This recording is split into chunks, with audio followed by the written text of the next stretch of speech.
Yang saya hormati YB Elizabeth Wong selaku hostess yang sudi memberikan dewan. Dia kalau datang daripada saya, Ahli Parlimen Kuala Lumpur, dewan ini sangat lumayan. Kerana di Kuala Lumpur kami tak dapat guna satu pun dewan di BKL. Kerana merupakan Ahli Parlimen Pakatan Rakyat. YB Rafizi Ramli, Ahli Parlimen Pandan dan juga Arah Strategi Keadilan yang sudi bersama. Hadirin hadirat tuan-tuan puan-puan dan secara khusus saya nak sebut semua yang berumur 15 tahun. Kerana pada saya umur yang sangat muda tapi bersama memberikan saya suntikan semangat yang lebih untuk terus berjuang. So of course a very good afternoon. Assalamualaikum and hello to everyone. Salam reformasi.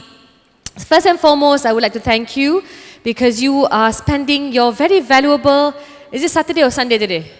I cannot remember. The last time, I remembered it was Friday and before you knew it, Sunday came. So that is why, of course, I think Rafizi is feeling the heat. As you know, a lot of issues as a member of parliament, especially in this day and age, where Twitter and Facebook has actually come and attacked our lives. Why do I say attack? Because it brings you closer to your voters and also makes it easier for you to receive complaints, and that means you have to address and solve them at least to the best of your abilities.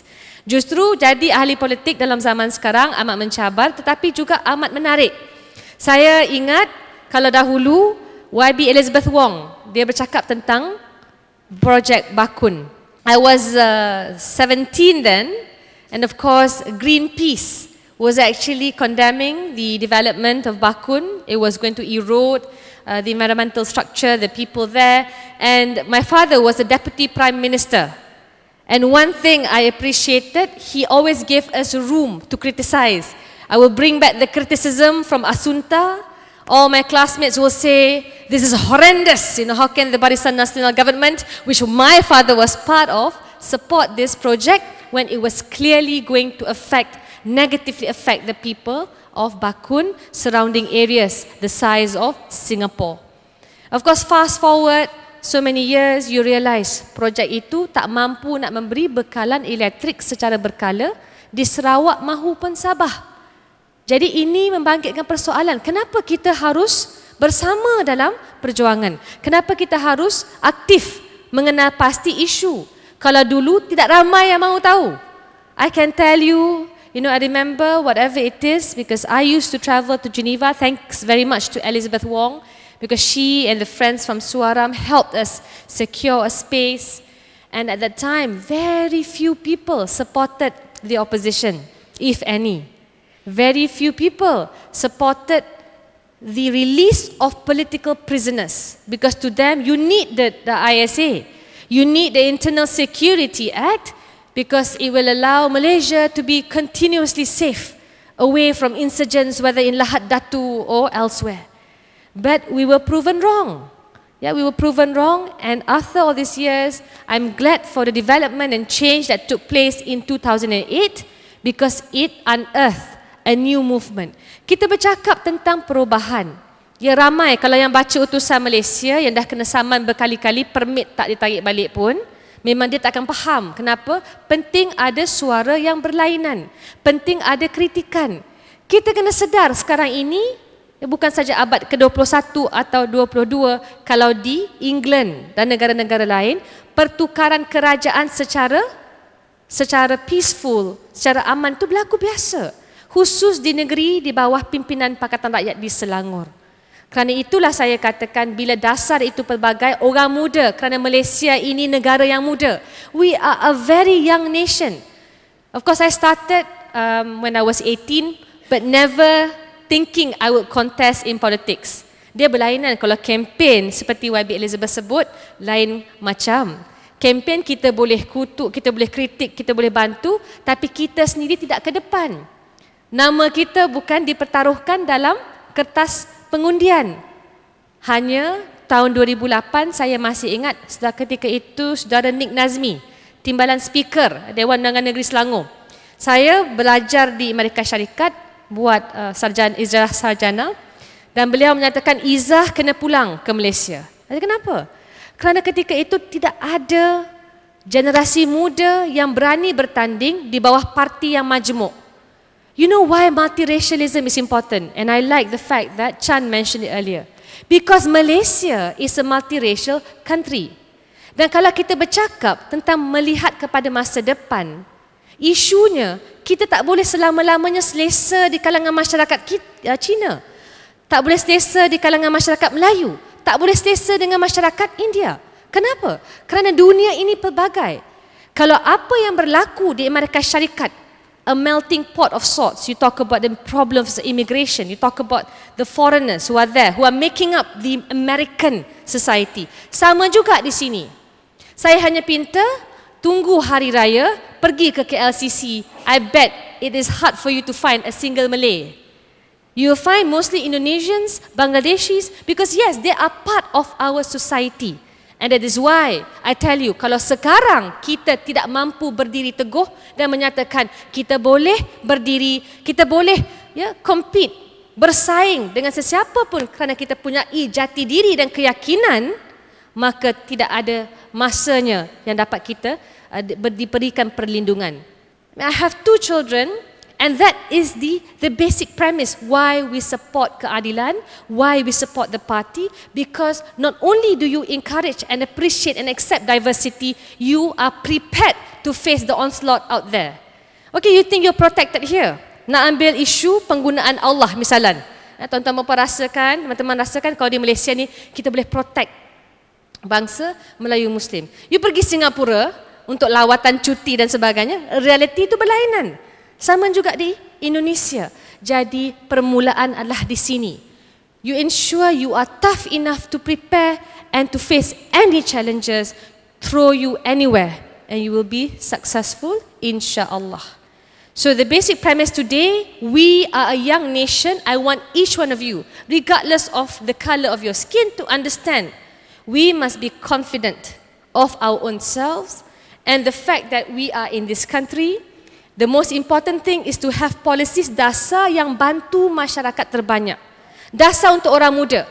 Kalau sekarang lihat Malaysia ini bertentangan dengan realiti di Jepun. Jepun negara tua, ramai orang tua. Jadi generasi yang lebih berumur. Maka generasi muda terpaksa mencari dana, bekerja untuk membayar pencen bagi generasi tua di sana. Di sini berlainan. Kita perlukan ekonomi yang mapan. Kita perlukan ekonomi yang tidak ada rasuah. Peluang pekerjaan itu harus dipertingkatkan supaya orang muda, so the young can survive. So you will have a life that is secure. You will have the ability to buy houses and cars at an affordable rate and get jobs that you deserve. And that's why that is the thrust of Pakatan Rakyat. And that is, I think when you understand that, makanya untuk orang muda saya minta semua salah seorang bersama ambil peranan. Kita menyatakan, pertamanya, kalau masa depan tidak terjaga, makanya bermula dengan isu keselamatan. Just on the emergency ordinance. Why? Because I think as young people, you have to realize, all these years we have been fed with the knowledge, you need a strong government, you need overarching powers of the police so you can manage safety. Do you know, when you have an emergency ordinance, meaning the police have the powers to put anyone in prison without having the necessary burden of proof to charge him or her in court, then at the end of the day, you have people not only who are in prison, but you reduce the ability, the efficiency of the police force to prosecute. Jadi akhirnya nak bercakap, kenapa jenayah tinggi? Ya, kita harus tanya bagaimanakah kadar yang didakwa. Mereka yang didakwa, mereka yang jatuhkan kesalahan. Jadi semua ini saya tidak mahu kita terus berikan pengenalpastian sebelum membaca dan memahami isu sebenar. Sama juga dengan isu PLKN, kerana National Service ini ramai yang memangsakan 18 tahun, adik saya pun, kesian anak Anwar Ibrahim.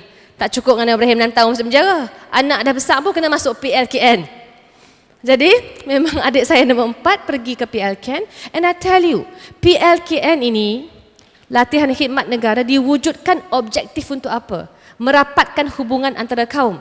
yang memastikan pimpinan ataupun mereka yang terlibat punyai jati diri dan sifat moral yang baik. Laporan hasil kajian menunjukkan on those counts mereka gagal. That means you make sure you force these children, 18-year-olds, to go through a program and you fail to meet the objectives. Kerana itu kami katakan, haruslah program sebegini dikaji semula kerana beri impak dengan kematian, 17 kematian semasa PLKN sejak tahun diperkenalkan. You see, it is not about criticizing, therefore you are trying to create riots.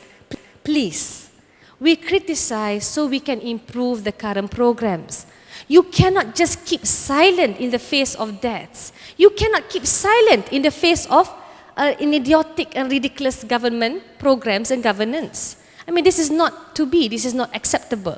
That's why under us, we feel the issue is not getting more artists to come, whether it's K-pop, P-pop, whatever, to perform in front of young people. It is about recognizing that young people must be respected. And we are proposing that 18-year-olds be given the right to vote under the program of an automatic voter registration. So I mean, this is important. I want to tell you that we are here. I mean, it's not easy. You know, Rafizi ni, thank God, before dia bertanding last election, dah kurang garang. When I first met him in London, when I was 18, he was very garang. You see, but the point is, he also managed to sacrifice when he was working in London to support keadilan. Part of his pay to help support a new party because we believe in multiracialism. So what I'm trying to say is, we cannot do this. Kita tak mampu berjaya tanpa sokongan orang muda. Tak kisahlah kalau yang dah tua tu, dengan pemikiran yang jumud, fine. Tapi orang muda, you have no excuse. You have no excuse not to find out what are the weaknesses of the current government. Even in PR, you can. But the point is, you must not be swayed and must not accept the propaganda and the lies fed by the mainstream media. I ask you to be more discerning. I ask you to think outside the box. And I was not happy because we were asked to sign within the box on the t-shirt. But never mind, I respect the organizer and the program today. But my point being, boleh kita kritik, boleh kita berikan pandangan selagi kita berhemah. Dan kerana itulah saya mahu akhiri mungkin dengan mengungkap kata-kata Rudyard Kipling dalam puisinya If. Kerana pada saya, bila dalam Islam, kalau dalam prinsip keadilan itu kita sebut awsatuha. Kalau dari segi in moderation, sama juga.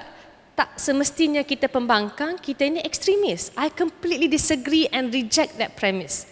I believe, whatever it may be, we are the real patriots because we want to work for a better Malaysia, and we want to ensure that your future is safeguarded, and we want to ensure that any government for that matter does not escape unscathed. Buatlah apa pun, hancurlah projek mana pun, enjin hilang pun tak apa, teruskan, berjayalah selama-lamanya. I mean, that is completely unacceptable. I think, we must really feel proud. And my proudest moment is when I saw so many young people walking back and towards Stadium Kelana Jaya, especially when we had a 505 rally, because it just showcased for the very first time we stood as one, and if we can do it once, my dears, we can do it again. Baik, jadi saya akhiri dengan mengungkap kata-kata Rudyard Kipling. If you can keep your head when all about you are losing theirs and blaming it on you. If you can trust yourself when all men doubt you, but make allowance for their doubting too. If you can wait and not be tired by waiting, or being lied about, don't deal in lies, or being hated, don't give way to hating, and yet don't look too good, nor talk too wise. Jadi, adik-adik, teman-teman sekalian, sedarlah, kalau kita sendiri tidak ambil hal, tidak mengetahui tentang apakah permasalahan di luar sana, makanya isu seperti rasuah yang kita fikir tidak dekat dengan kita, tapi sebenarnya memakan dana dan juga khazanah yang boleh kita guna pakai untuk masa depan kita, maka kita gagal. Saya hanya ingin nyatakan, mungkin di kacamata adik-adik sekalian kami berjaya, mudah, hidup ini glamorous, kata macam artis yang kata ambil gambar. Tapi saya mau ingatkan, memang bukan mudah untuk melalui ranjau-ranjau perjuangan. Dan saya tak boleh lupakan saat di mana saya melawat penjara Sungai Buloh, ayah ditahan, bukan tumpuan terhadap ayah yang sengsara, tapi tumpuan terhadap anak-anak muda sama ada terjerumus dalam penjara kerana mungkin mencuri RM50, mencuri motosikal, dan mereka itu dipaksa, dihancurkan masa depan kerana bercampur gaul dengan hardcore criminals. Jadi bila kita nak robah masa depan, kita fikirkan apa yang kita boleh buat untuk laksana dasar mengubah masa depan mereka. You see, it's not about you and your cushy job and your circle of friends. Really, you want to make a difference, and you can. And the fact of the matter is the fact that all of you are here, you are making that difference. You made a difference in my life. You make a difference in how I view the future, and I'm always optimistic because I know selagi kita berjuang berbekalkan keikhlasan, maka kita akan diberikan kejayaan apa cara sekalipun. Sekian, terima kasih. Wassalamualaikum warahmatullahi wabarakatuh. Thank you very much and thanks for coming.